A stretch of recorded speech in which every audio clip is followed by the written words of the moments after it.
લક્ષ્ય ન્યૂઝ, એક નજર, એક લક્ષ્ય. લોકલ ક્રાઇમ બ્રાન્ચ દ્વારા મોટી માત્રામાં ગૌમાંસની તસ્કરી ઝડપી પાડવામાં આવી. લોકલ ક્રાઇમ બ્રાન્ચ દ્વારા મોટી સંખ્યામાં ગૌમાંસની તસ્કરી ઝડપી પાડવામાં આવી. લોકલ ક્રાઇમ બ્રાન્ચ દ્વારા કારમાં લઈ જવાતા 885 કિલો ગૌમાંસ સાથે એક આરોપીને ઝડપી પડાયો. લોકલ ક્રાઇમ બ્રાન્ચના માણસો ચારકોસિયા નાકા ખાતે વોચમાં હતા. તે સમય દરમિયાન એક શંકાસ્પદ ગાડી આવતા ગાડી ચાલકે ગાડી ઊભી ન રાખતા તે ગાડીનો પીછો કરતા વર્કશોપ પાસેથી કાર ભરેલી ગાડી ઝડપાઈ. લોકલ ક્રાઇમ બ્રાન્ચ દ્વારા સાદિક હયાત નામના આરોપીને ઝડપી પાડવામાં આવ્યો. એક આરોપી નાસી છૂટ્યો.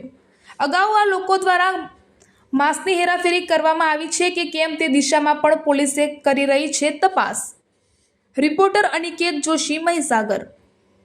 મહીસાગર જિલ્લા એલસીબી નાઓને આજથી 2 દિવસ પહેલા એક ચોક્કસ બાતમી મળી હતી. આ બાતમીના આધારે લુણાવાડા ટાઉનમાં ચારકોશિયા પાસે એમણે વાહન ચેકિંગ હાથ ધર્યું હતું. આ સમયે મોડાસા તરફથી એક હોન્ડા CRV ગાડી આવી રહેલ હતી. એ ગાડીને રોકવાનો પ્રયત્ન કરતા એના ચાલકે ગાડી રોકી ના હતી અને ત્યાંથી ભગાડી દીધેલ હતી. આ ગાડી લુણાવાડા બસ સ્ટેન્ડના વર્કશોપ પાસે એલસીબી ટીમનાઓએ રોકી હતી અને આ ગાડીની ડીકીમાંથી આશરે 885 કિલો માંસ મળી આવેલ હતું. આ માંસને FSLમાં મોકલતા FSLમાં આ માંસ ગૌમાંસ હોવાનું પુરવાર થતા આજરોજ લુણાવાડા ટાઉન પોલીસ સ્ટેશન ખાતે આ આરોપીઓ વિરુદ્ધ ગુનો દાખલ કર્યો છે. જે તે સમયે આરોપી સાહિદ સાદિક હયાત ઘટના સ્થળેથી પકડાઈ ગયો હતો, જ્યારે અન્ય એક આરોપી અશરફ મકલા ઘટના સ્થળેથી ભાગી ગયો હતો.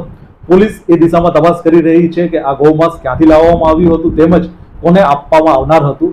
સાથોસાથ પોલીસ એ પણ તપાસ કરી રહી છે કે આ પ્રવૃત્તિમાં આ 2 વ્યક્તિઓ સિવાય અન્ય કેટલા લોકો સંડોવાયેલા છે અને આ પ્રવૃત્તિ કેટલા સમયથી આ લોકો કરી રહ્યા હતા.